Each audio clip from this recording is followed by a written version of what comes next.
이게 두 번째 물건이었으니까 유주택자였단 말이야. 근데 대출도 잘 나왔나요? 대출도 제 생각은 원래 80%를 생각을 하고 왔었는데 80%로 대출을 받을 수도 있었어요. 네. 근데 금융권을 선택을 하는 네. 그 과정에서 이게 조금 더 유리할 것 같아서 72%로 대출을 받아서 4,400만 원. 4,400. 유리했다는 거는 구체적으로 좀 물어봐도 돼요? 전용 면적이 한 10평? 11평이고요. 11평. 36 타입, 36제곱미터. 예. 정확하네요. 그리고 방은 2개, 화장실 둘. 하나. 싱크대가 저 베란다 쪽에 붙어 있어서 못생기긴 했지만. 많이 못생겼죠. 그리고 요 동네가 그래도 임대 좋은 동네니까 분명히 네. 선생님이 생각하는 가격은 될 수 있을 것 같은데 90년 초 화도 빌라 낙찰 가격이 얼마예요? 6,055만 5,552원. 행운의 숫자는 5였네요? 네, 제가 그렇지 않나? 55만 오랑 5천 3을 원. 좀 많이 그랬구나. 그리고 선생님 지금 이게 두 번째 물건이었으니까 유주택자였단 말이야. 근데 대출도 잘 나왔나요? 대출도 제 생각은 원래 80%를 생각을 하고 왔었는데 80%로 대출을 받을 수도 있었어요. 네. 근데 금융권을 선택을 하는 네. 그 과정에서 이게 조금 더 유리할 것 같아서 72%로 대출을 받아서 4,400만 원. 4,400. 유리했다는 거는 구체적으로 좀 물어봐도 돼요? 부수 거래가 없었죠. 특히 1금융에서 부수 거래를 되게 무리하게 요구한다는 생각이 전 좀 들더라고요. 뭐 거의 한 5가지. 그죠? 예, 그리고 막 이렇게 카드 사용이 얘기를 이런 하고, 것도 예. 되게 높아졌더라고. 근데 금리 또한 1금융이 요새 훨씬 비싸요. 1금융으로 진행을 아, 그래요? 한 거였어요. 오. 네.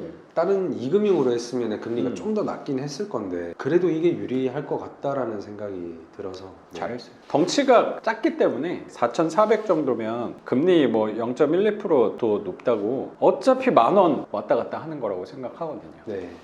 그래서 뭐 큰 차이 안 나는 거니까. 요즘 금리가 다 4%대가 그래서 금리가 몇 프로 하셨어요? 금리는 4.23%. 그래, 1금융이 그렇더라고. 네, 좀 높죠. 그래서 어디에 했어요? 농협으로 농협 네. 50% 거치로 했구나. 50% 거치했어요. 잘했어요. 금리는 처음 시작할 때 좀 높을 수 있어도 보통 떨어져요. 그 상품이 괜찮아요. 그래도 월세를 놓았을 때 나중에 원금은 뭐 50%? 별관은 뭐 나중에 뭐 일시 상환은 해야 되지만 그 큰 돈이 아니라는 판단이 일시 들어서- 상환이어도 뭐 33년 후잖아요. 네, 그렇죠. 금리도 약간 비싼 거 했지만 그래도 옵션이 되게 좋았다는 생각이 좀 들고 예. 원금을 50% 거치할 수 있는 상품으로 한 거고 덩치가 좀 작아서 그 정도는 그렇게 큰 부분은 아니라고 예. 생각을 선생님 또 대출 상품 고르면서도 계산기를 또 엄청 두드려 봤을 거 아니야? 그렇죠. 예 해보고 제 해보고 뭐 다 해봤는데 뭐 큰 차이도 없을 맞아. 것 같기도 하고. 그런 것 때문에 너무 또 에너지를 많이 쓸 필요 저도 없다고 생각해요. 네, 잘하셨어요. 네.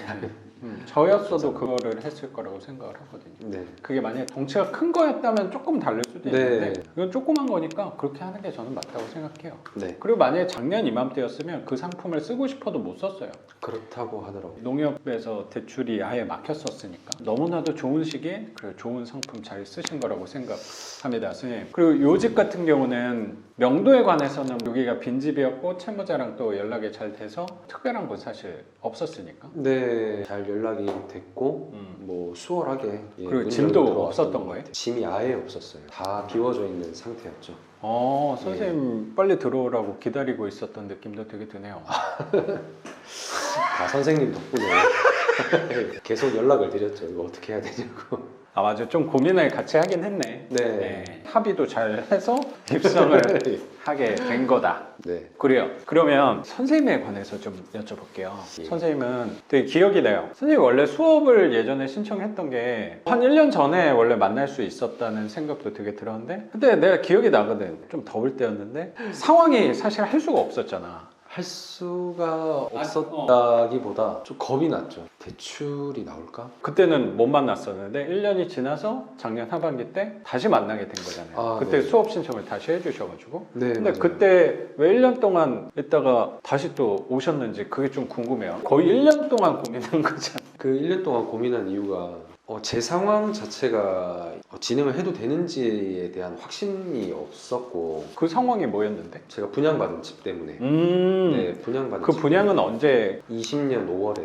20년 5월? 그럼 한 2년 정도 된 거네? 네. 딱 2년 됐구나. 네. 그럼 2년 입주는 전쯤. 한 언제쯤 하는 거예요? 내년 1월에 내년 1월에? 애매한 시기여가지고 집을 하나 더 산다는 건 부담스러웠다는 생각도 좀 드네. 그렇죠. 네. 음. 그런 생각이 들었는데 경매를 너무 하고 싶어서 너무 해보고 싶은데 이게 뭐 제 상황에 대해서 이렇게 제 자신이 명확하게 확신이 없다 보니까 또 그런 상태에서 그현 와이프 될 사람이었죠 그때는 결혼 예정이었지만 와이프 명의로 경매를 진행을 하는 게 옳은 일인가에 대한 고민이 되게 많았던 것 같아요.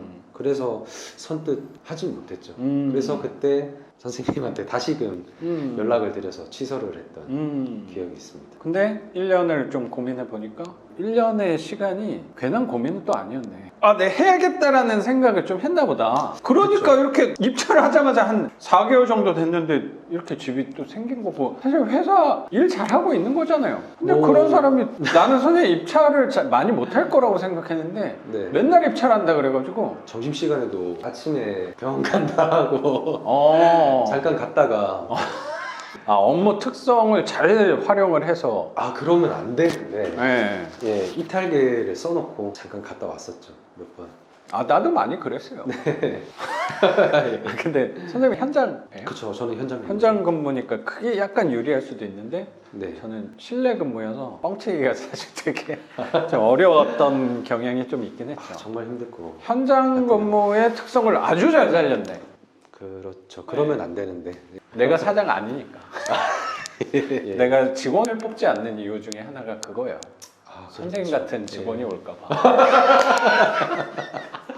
좋은 농담이에요. 선택이신 것 같습니다. 선생님이 아무 때나 간 게 아니고 상황 봐서 병원도 실제로 가면서 가는 거지. 예, 그렇죠. 잠깐 짬날 때. 그렇죠. 그렇게 해서 입찰을 진짜 열심히 했어. 와이프가 많이 도와줬어요. 제가 간 거가 거의 한 6번이라 치면 와이프가 2번밖에 안 갔는데 와이프가 가서 다 낙찰을 받아. 그랬구나. 네. 와, 궁합이 되게 좋다. 와이프한테 감사하죠. 그러네요. 네. 홀몸도 아닌데. 맞네. 네. 너무 감사한 와이프네요. 선생님. 결혼 참 잘했네. 네, 복 받았죠. 그러니까. 근데 생각이 드는 게 원래는 2년 전에 분양을 받았던 거고 내년쯤에 잔금을 치르게 되는 건데 좀 예민한 질문 좀 해볼게요. 예, 괜찮습니다. 내년에 잔금을 치니까 그 집 같은 경우는 내가 유주택자가 되면 잔금 대출을 사실 받을 수가 없는 상황인 거잖아요. 네, 거기도 맞아요. 규제 지역으로 지정이 된 곳이니까. 예. 그러면 선생님이 세 채가 추가로 더 있는데 그러면 유주택자이기 때문에 그 분양받은 집에 대해서는 잔금 대출을 받기가 어렵잖아요. 투자를 하게 되면. 그렇죠? 네.